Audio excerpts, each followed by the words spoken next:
సార్వత్రిక ఎన్నికల్లో భాగంగా పాత ఎడ్లంక గ్రామంలో ఏర్పాటు చేసిన వైఎస్ఆర్ కాంగ్రెస్ పార్టీ ఆత్మీయ సమావేశంలో అవనిగడ్డ శాసనసభ్యులు సింహాద్రి రమేష్ బాబు, వైఎస్ఆర్ కాంగ్రెస్ పార్టీ యువ నాయకులు సింహాద్రి వికాస్ ముఖ్య అతిథులుగా పాల్గొన్నారు. ఈ సందర్భంగా అవనిగడ్డ శాసనసభ్యులు సింహాద్రి రమేష్ బాబు మాట్లాడుతూ గ్రామాన వైఎస్ఆర్ కాంగ్రెస్ పార్టీకి ప్రజల మద్దతు పూర్తిగా లభించిందని అన్నారు.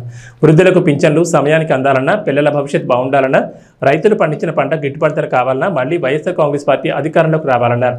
ఓటర్లను ఆకర్షించేందుకు 3 పార్టీలు కూటమి అమలు చేయలేని మేనిఫెస్టోతో ప్రజలను మాయమాటలతో మోసం చేస్తున్నారని అన్నారు. ఒకప్పుడు సంక్షేమ పథకాల వల్ల రాష్ట్రం అప్పుల ఊబిలో కూరుకుపోతుందన్న చంద్రబాబు ఇప్పుడు అమలు చేయలేని విధంగా అన్ని సంక్షేమ పథకాలు ఎలా తీసుకొస్తారని ప్రశ్నించారు. మాయకూటమి చెప్పే మాయమాటలను ప్రజలు నమ్మే పరిస్థితులు లేరన్నారు. కుల, మత, ప్రాంతీయ భేదం లేకుండా అర్హులైన ప్రతి ఒక్కరికి సంక్షేమ పథకాలు అందాలంటే రేపు జరగబోయే సార్వత్రిక ఎన్నికల్లో నియోజకవర్గ ప్రజలందరూ ఫ్యాన్ గుర్తుపై ఓటు వేసి అవనిగడ్డ నియోజకవర్గ శాసనసభ్యులుగా తనని, మచిలీపట్నం పార్లమెంట్ అభ్యర్థిగా డాక్టర్ సింహాద్రి చంద్రశేఖరరావును అఖండ మెజార్టీతో గెలిపించాలని కోరారు.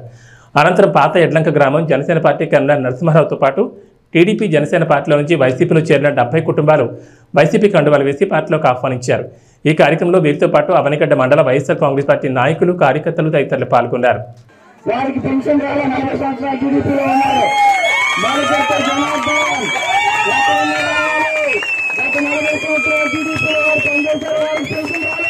పరమేశ్వరరావు, బంధుల లక్ష్మణ, మునిపల్లి వెంకటేష్, మునిపల్లి మురళి, గావ సీను, నలిగిలి శేఖర్, మునిపల్లి వెంకటేశ్వరరావు, ముంగోడు, వెంకటేశ్వర సుబ్బారావు, అయినా నాచర్య వికలాంగు, అయినా నాచర్య వికలాంగమ్మ ఇంటికి రావాలి. అలాగే మునిపల్లి కళావతి గారు ఎక్కడ, మునిపల్లి కళావతి గారు రాకుండా అమ్మా, మునిపల్లి కళావతి గారు రావాలి. మునిపల్లి వెంకటేశ్వరరావు ముంగోడండి, కొట్టుగడ్డ వీరరాఘవయ్య, కనుగూరు కోటమ్మ, అమ్మ కనుగూరు కోటమ్మ గారు ఎక్కడున్నారు? కొట్టుగడ్డ వీరరాఘవయ్య గారు రావాలి.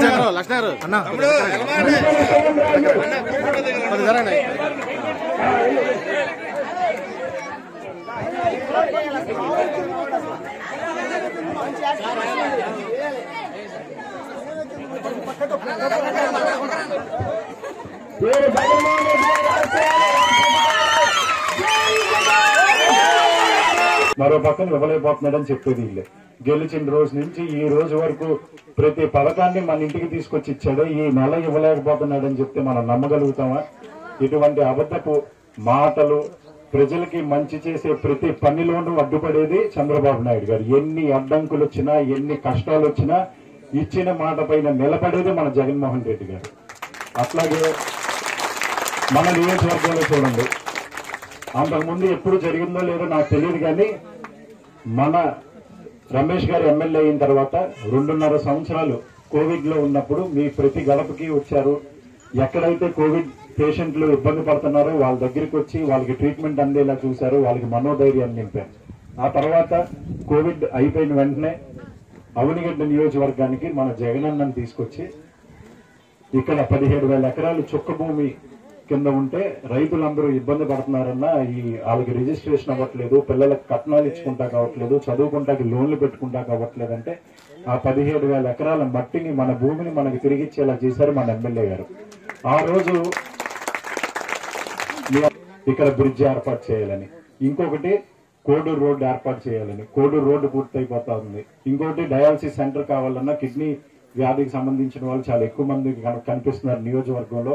బయటికి వెళ్లి వైద్యం చేయించుకోవడం చాలా ఖర్చుతో కూడిన వ్యవహారం, ఇబ్బంది పడుతున్నారు. మాకు ఇక్కడ ఏర్పాటు చేస్తే బాగుంటుందంటే అది పూర్తయింది.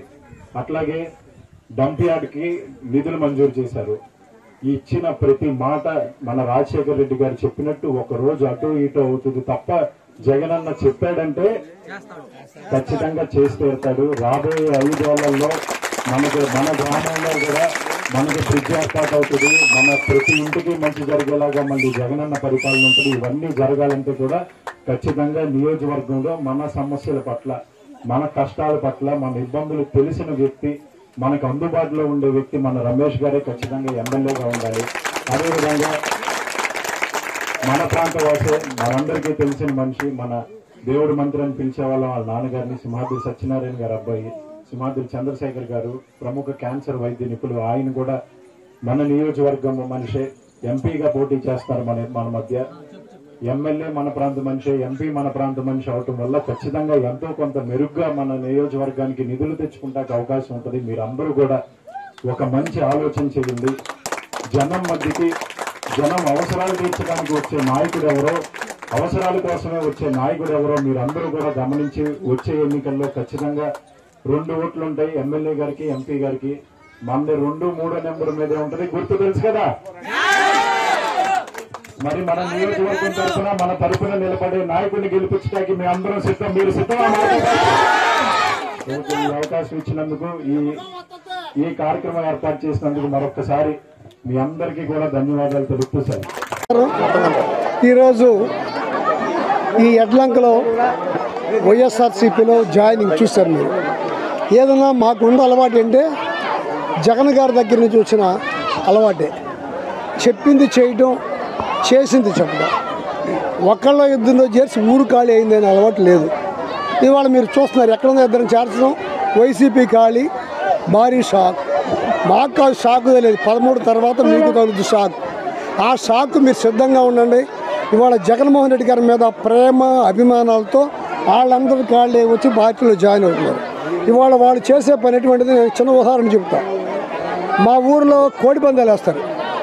కోడి పందాలు వేసేవాళ్ళు ఉండేవారు లోకనా చిన్నప్పుడు. ఒక ఆయన కోడి పుంజు కొనడానికి వెళ్తే వాళ్ళు 15 రూపాయలు చెప్పారు. అది 8 రూపాయల కంటే ఎక్కువ చేయదని తెలుసు. కానీ ఎన్నిసార్లు అడిగినా ఆయన 15 రూపాయలు చెప్తున్నాడు.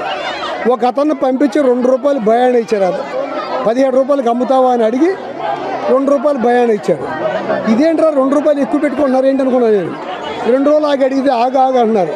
10 రోజులు ఆగి అడిగితే ఒరే తిక్కరావు గారు యాసకాలం అది ఎవడో కొండ సత్తదని చెప్పారు. అది నిజంగానే 15 రోజులు సచ్చింది. ఇవాళ ఎవడన్నా బేరం మాట్లాడుకున్నట్టు వెళ్ళేవాడు కూడా ఆ తిక్కరోగం వచ్చిన కోడిలాగా సావడం తప్ప అక్కడేమి మిగిలిన డబ్బులు రావు, 15 రూపాయలు రావు. ఇవన్నీ ఈ పరిస్థితులు వాళ్ళు ఉన్నారు. జగన్మోహన్ రెడ్డి గారి మీద మాత్రం ప్రేమతో, అభిమానంతో, నమ్మకంతో చెప్పిందే చేస్తాడనే ధీమాతో ఆయన పార్టీలో చేరుతున్నారు. ఖచ్చితంగా ఇక్కడ డాక్టర్ చంద్రశేఖర్ గారు నేను గెలుస్తున్నాం. ఈ రాష్ట్రంలో మళ్ళా ముఖ్యమంత్రిగా జూన్ 4 తర్వాత జగన్మోహన్ రెడ్డి గారు ప్రమాణ స్వీకారం చేస్తున్నారు.